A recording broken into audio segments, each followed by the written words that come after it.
Hopefully you were able to hear most of that. The story is that it was Caleb and Joshua who entered the promised land. Transformation is a process that involves changing how we think about a particular situation. Most of us welcome change when it's fun and benefits us. Change can be exciting, can't it? It can create a great sense of energy and vibrancy. Change with vision can propel people and organizations into forward, life-giving movement. Yet too much change, implemented too quickly, can often be scary. We will resist change if we don't understand it, if we haven't been included in the visioning and dreaming process, or we do not have a personal reason to get on board. If change is too profound, people will so strongly oppose the change, they will sabotage leadership and implementation efforts. We observe such sabotage happening in our text this morning.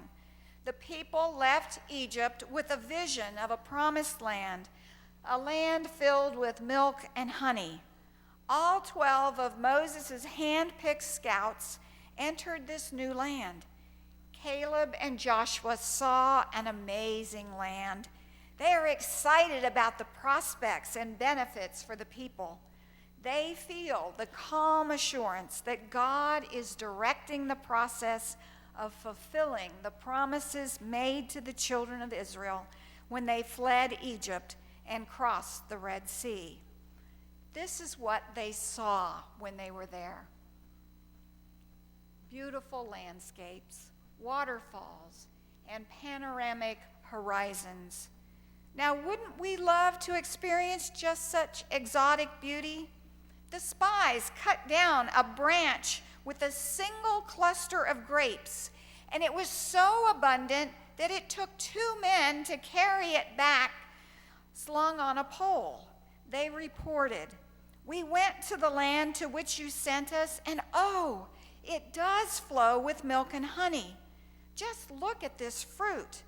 The only thing is that the people who live there are fierce. Their cities are huge and well fortified. Worse yet, we saw the descendants of the giant Anak and the other strong warrior tribes." And Caleb said, "Let's go up and take the land now. We can do it." But the other 10 spies said, "We can't attack the people who are there. They're way stronger than we are.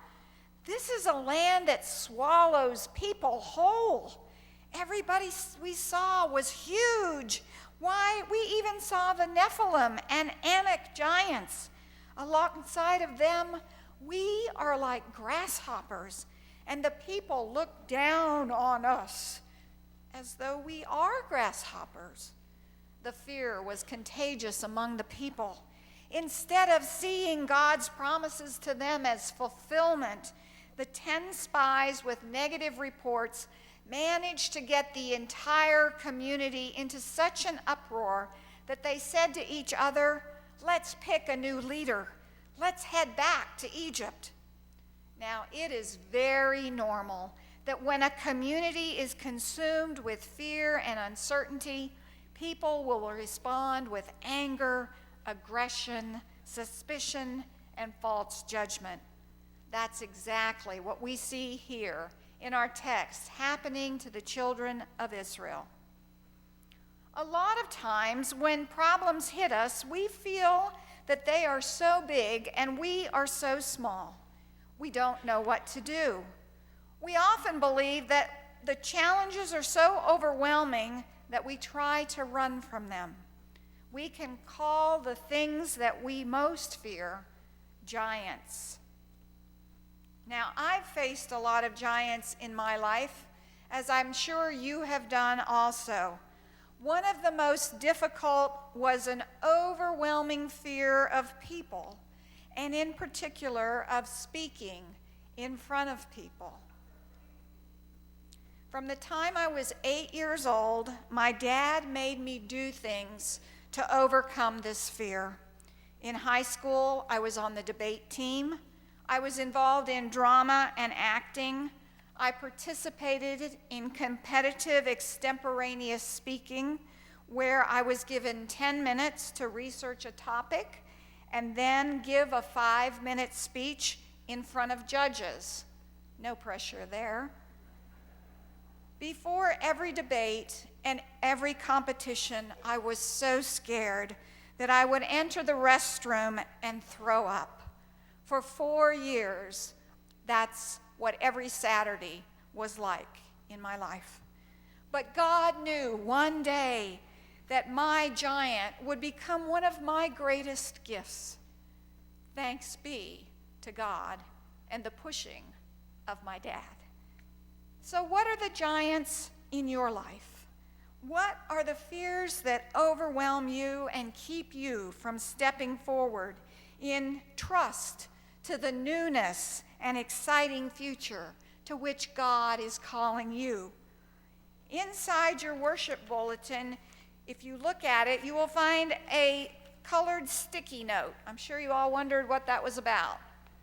What I'd like you to do is to take a moment now to write on your sticky note one of the giants that is your particular challenge today.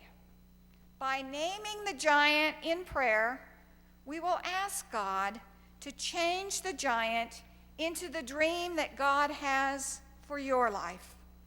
At the end of this service, I would ask you to take your sticky note and put it in a box. There's one right outside the center door here and one also right by the Welcome Center.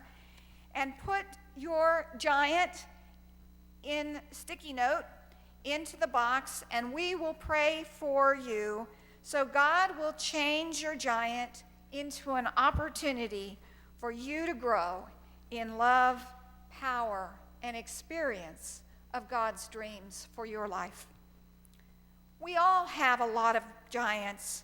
It's often easier to run from our giants than to recognize them as the pathway to the fulfillment of God's future dreams for our lives.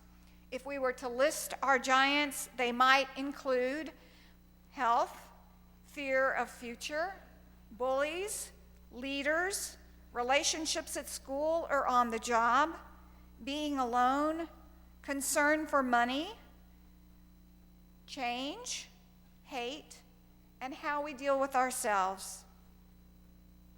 God tells us that we don't have to run from what we fear. God tells us, I know the plans I have for you, plans to give you a new future and a hope. We don't have to run from our giants because God is the one who gives us a good future. God gives us all the gifts and talents we have. We have the choice to decide to use every gift and talent for God's glory. When we use our gifts and talents, the odds are that we think things are stacked against us. But however, these are very small compared to God's power to work in our lives. 1 John 4:4 reminds us, greater is he who is in you than he that is in the world. We can look at each one of our personal giants and say, you may be big, but you're small compared to my God. Many of you know that since November of 2015, we have been engaged in a strategic envisioning and dreaming process. We began with a congregation-wide survey of our ministry and mission. This led to a strategic planning group that formulated 3 key priorities, which are attract young families, reach out and serve, and nurture spiritual growth.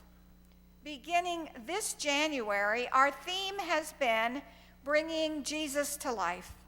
This summer, here at Highland Church, we are connecting with our neighbors through special events following our simultaneous worship services. Many of you participated last week as we prepared 10,000 meals to send to hungry people around the world. Today, we welcome Dr. Raby back from a time of rest and renewal by having an ice cream Sunday special in the narthex following the service. We will continue to engage our dreams and visions for Highland's future with excitement, energy, and forward movement. Thanks be to God who conquers our giants.